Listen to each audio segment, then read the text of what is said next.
কিন্তু কিছু মিথ্যা কথা বলে ও গেছে, চলে গেছে, বাস। ও কেন এই কথাটা উল্লেখ করতো যে আমার তিশার মাকে? এটা কিভাবে বললি তুই? তিশার মাকে?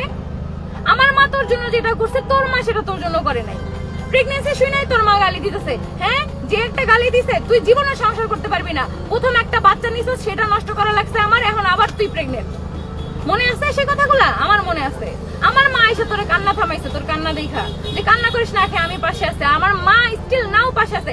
কালকে তোর বাবারে ফোন দিছে, তোর বাবা বলে কি, আপনি আইসেন না, এখানে মানুষ অনেক অপমান করবে। আমার মারে অপমান করার যোগ্যতা আছে তোর বাসার মানুষের? পারলে আয় তো আমার বাসায় আয়। হ্যাঁ, আমার মার বাসায় কাজ করার যোগ্যতা আছে? তিশার মাকে 5 লাখ টাকায় চুড়ি কিনে দেওয়া হয়েছে। তিশার মায়ের সে 5 লাখ টাকার চুড়ি যে তোর সিজারের সময় না বন্ধক রাখছে তিশা, সেটা কেন বললি না? হ্যাঁ, দ্বিতীয়ত হচ্ছে কি, শুধু তিশার মারাই দেওয়া হয়েছে, তোমার পরিবারে কোনো কিছু দেওয়া হয়নি? তোর কতটুকু যোগ্যতা ছিল ইনকাম করার? তো বাপের 1 লাখ টাকা দেয়ার? কয়টা সিঙ্গেল ভিডিও তুই বানাইছিলি? কয়টা সিঙ্গেল ভিডিও তোমরা দেখাইতে পারবা যে আখি বানাইছে? কয়টা ভিডিও, যে কয়টা ভিডিওতে দেখো বলে বলে বলে বলে বলে বলে কতবার করে বলে বলে বানানো হয়েছে, একটু নিজে চিন্তা করে দেখো তো। কিভাবে তুই এই পয়েন্টটা লিখলি? তিশার আম্মুকে কেন এত ফোনে না সুন্দর আম্মুর সাথে নিজের আম্মু, কথা? নিজের আম্মু, আমার আম্মু, আমার মা। এখন যখন তিশার আম্মু। যখন প্রেগন্যান্ট হয়েছিলি, তোর মা তোরে যে গালিগুলো দিছিল, ওগুলো এখন আমি লাইভে বলতেও পারবো না। আমার মা ঠিকই তোর বাচ্চার জন্য ছোট ছোট ড্রেস নিয়ে আসছে, কই সেই পয়েন্ট তো তুললি না? কেন তুললি না? তোমরা ব্লগ দিও, অ্যাক্টিভ থেকো। আমরা ব্লগ সব সময় দেই আপু। কালকে পরশুদিন একটু অসুস্থ ছিলাম, এই জন্য হচ্ছে ব্লগ দিতে পারি না। বাট পয়েন্ট হচ্ছে, যখন এই কথা উল্লেখ করলি তিশার মারে চুরি কিনে দিছে, তখনই বলছে আমার বাবাকে। তোর কোন যোগ্যতায় তোর বাবাকে 1 লাখ টাকা দিছি? তুই ইনকাম করছিলি? কোন প্রমোশনের কাজটা তোর জন্য আসছে বলতে পারবি? তুই তো জানোস। হ্যাঁ, এখনো পর্যন্ত প্রমোশনের যতগুলা কাজ তোর জন্য আটকে আছে। তারা বলছে একটা ভিডিও যখন আখিরে দিয়ে দেওয়াইছি, সাথে সাথে তারা বলছে আমার কাছে কয়টা স্ক্রিনশট আছে, কয়টা দেখবা, যে না আপু তুমি ভিডিও দিবা, আখি আপুর থেকে ভিডিও নিব না। আর কে নাকি কমেন্ট করছে যে হচ্ছে তিশার পুরো পরিবার রায়না নিয়ে বাসায় রাখা হয়েছে। প্রথম কথা হচ্ছে ম্যাক্সিমাম ইনকাম তিশার নিজের, ম্যাক্সিমাম। যদি বলি যে হচ্ছে গিয়া টাকা 10 লাখ ইনকাম হয়েছে, ওই 10 লাখের ভিতরে সেটার প্রাপ্য, একদম প্রাপ্য ইনকাম যদি বলি 60% ইনকাম, মানে 6 লাখ টাকা অন্তত পক্ষে তিশার নিজের প্রাপ্য। আমি আমার ক্যামেরার সামনে খুব একটা দেখো না, এই পেজ শুরু করা, এই চ্যানেল শুরু করা একদম শুরু থেকে, গোড়া থেকে আমি ছিলাম। এইগুলো খোলা, এইগুলোর পিছনে যাবতীয় যা কাজ সেগুলো সব আমি করি, আমি করতাম, শুরু করছি, এই পর্যন্তই আমার দায়িত্ব ছিল। এখন টুকিটাকি কাজ থাকে সেগুলো আমি করি। তো এখানে আমার রেসপন্সিবিলিটি নাই। যদি টাকার ভাগ হিসাবও করি, যে ভাগের হিসাবে আসি, আখি এমন ছিল আগে বুঝছি আসলে তিশা আপু দোষ, সে আখিকে অনেক প্রায়োরিটি দিয়ে ফেলছে। এটাই সত্য। এটা নিয়ে আজকে অনেক কিছু বললাম না, আমি লাইভে আসতে চাই না। যখন একটা মিনিট আমার মাকে নিয়ে পয়েন্টটা উঠছে, সো অনেক কিছু করতে পারবো। এখানে 60% টাকার যদি হিসাব করি, যে আমরা ধরলাম আমরা 3 জন মিলে ইনকাম করছি, হ্যাঁ, যে পরিমাণ ইনকাম যা কিছু হয়েছে, সম্পূর্ণ ইনকামের মধ্যে 60% ভাগিদার সে, আমি বলবো। এর মধ্যে যদি বলো বাদ বাকি 30% ইনকাম ধরতে পারো আমার, যে আমি যতটুকু পরিশ্রম করি। আর 10% যে দেবো, সেটা দেওয়ার মতো কাজটা সে করে নেই, সেই কাজটাও সে করে নেই। 10% দেওয়ার মতো জায়গা। এখন তো পেজ খুলতে পারছে, ভিডিও দিচ্ছে। আমি অসুস্থ, দিনের পর দিন যখন আমি অসুস্থ, তখনও বলছি এই মেয়েটা হসপিটালে ভর্তি, বাচ্চা এনআইসিইউতে, কি সিচুয়েশন গেছে সব জানো। তারপরে রেসপন্সিবিলিটি নিজের মাথায় রাইখা নিয়ে সে ওইখানে ভিডিও আপলোড দেয়। আমি দৌড়াইতেছি, টাকা অ্যারেঞ্জ করতেছি, এটা সেটা। আমার সবচেয়ে বড় দুঃখ কই জানো, তোমরা যে বলো যে ভালোবাসা, আমি বলছি না যে আমি ভালোবাসা, আসলে আমি হার মানছি, আসলে ভুল আমার, ভালো আমি বাসতে পারিনি। কেন পারি নাই তার দুই একটা কারণ আমি উদাহরণস্বরূপ তোমাদেরকে বলি। আমার বাচ্চা হয়েছে বড় ঘরে, বাচ্চা 20 দিন এনআইসিইউতে, তোমরা প্রত্যেকটা মানুষ জানো। এই 20 দিন এনআইসিইউতে থাকা অবস্থায় আমি টাকা কই থেকে অ্যারেঞ্জ করবো? এই মানুষটার সিচুয়েশন বাজে, ওরে সামাল দেওয়া, বাচ্চার দিকে সামাল দেওয়া, প্রতিদিন সকালবেলা ডক্টর আইসে নিয়ে যা যা বলবে সেইগুলো ফেস করা। আমি আমার এই পরিবারটা, মানে তোমরা যেটারে বলো যে তিশার বাপ মারে উঠায় নিয়ে আসছে, বাপ তো বিদেশে, তাও তোমরা বাংলাদেশে নিয়ে এসে ছাড়ছো। আর তিশার পরিবার নিয়ে যে পড়ে থাকার ব্যাপারটা, তিশার মা তার নিজের ঘর সংসার ছাইরা নিয়ে 6 মাস আইসা নিয়ে আলিশাকে পালছে। কারণ আলিশাকে এনআইসিইউতে যে অবস্থায় দেখছে, সেটা আমার বাবা মাও করে নাই। আমার বাবা মা এখন মাঝে মধ্যে আসে, এখন আম্মা প্রায় আসে, এখন আম্মু প্রায় আসে, আমার আম্মু কিন্তু ফ্লোরে থাকছে 6 মাস। এই যে ওর আম্মু 6টা মাস ফ্লোরে বাসা ফ্লোরিং করে নিয়ে ফ্লোরে থাইকা নিয়ে হচ্ছে বাচ্চাটারে পালছে, কারণ ওর যা সিচুয়েশন বাজে গেছে আর তার পাশাপাশি আলিশার যে বাজে সিচুয়েশন ছিল এইগুলো আলিশাকে আমি ধরতেই পারতাম না, ও এত ছোট ছিল, ও 2800 গ্রাম হইছে, এনআইসিইউ থেকে বের হইছে 1900 গ্রাম, এতটুকু আমি ধরতেই পারতাম না। আর তার মধ্যে ভিডিওতে আমার এত এফোর্ট দিতে হইছে। এই মানুষটা এখন কথা হচ্ছে টাকার ভাগ যদি করে নিই আমরা, হ্যাঁ টাকার ভাগ যদি করে নেই, যেই মাসে চুরি কিনে দেওয়া হয়েছে সেই মাসে আমাদের টাকা আসছে হচ্ছে টোটাল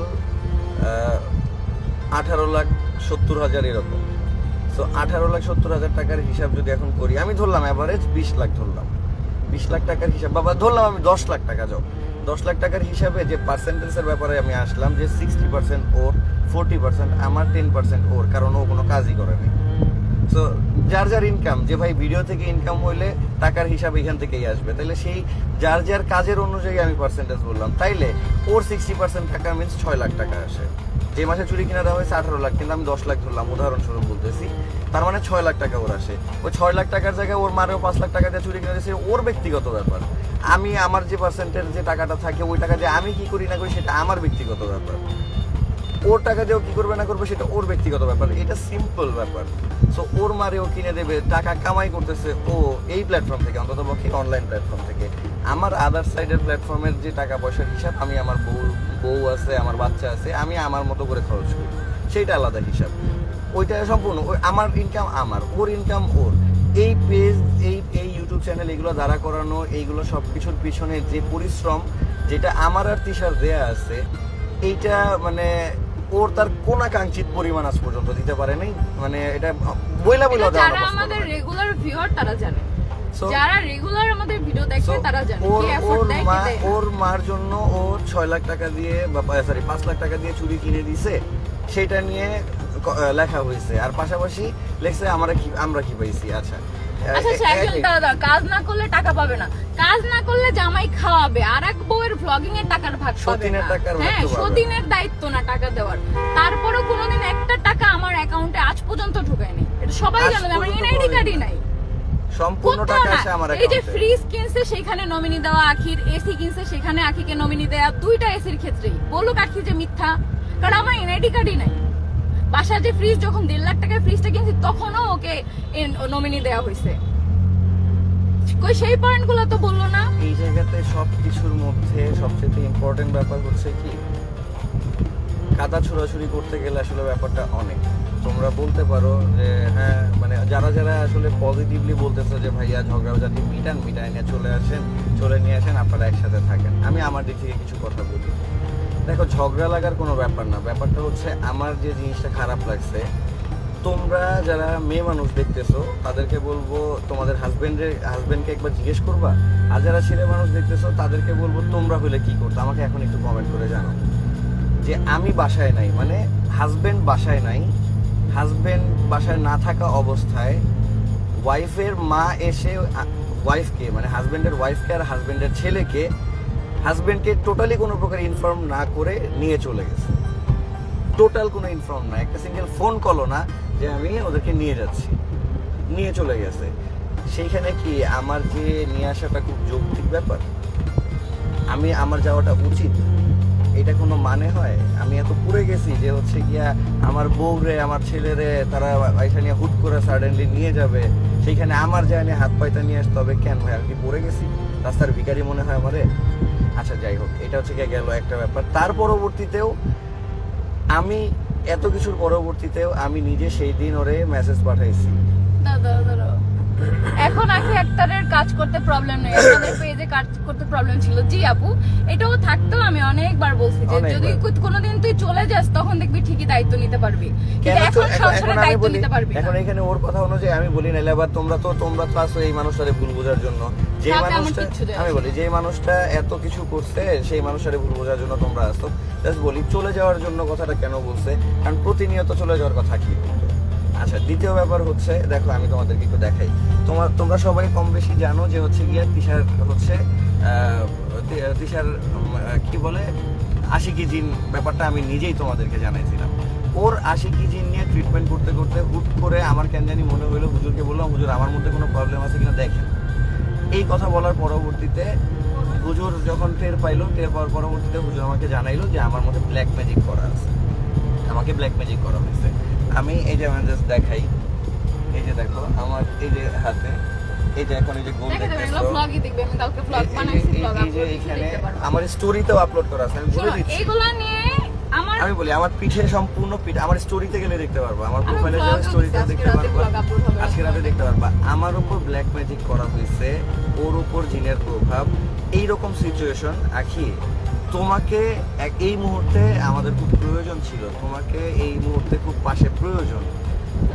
আমি খুব আকুতি করে কথাগুলো বলছি যেন ও চলে আসে, যেন ও হ্যাঁ চলে হ্যাঁ, আসে। আমার জন্য আখি চলে গেছে। আখিরে আনছিল কে? তোর মা আয়না দিছিল আখিরে? শাবাশ, ভেরি গুড, হ্যাঁ, তোর মা আয়না দিছিল আখিরে? শাবাশ। থাপ্পড় মেরে মন চাই এখন- দাঁত ফেলাই দেই, বিয়া দেবো। আমার জন্য আখি চলে গেছে, আমার জন্য আখি থাকতে পারছে যতদিন থাকছে। যদি আমি না থাকতাম, ওই আগের সংসারের মতো 7 মাসও টিকতে পারতো না। ঠিক আছে, 7 মাসও টিকতে পারতো না। আমি বলি এখন সবাই খারাপ। থামো, শোনো।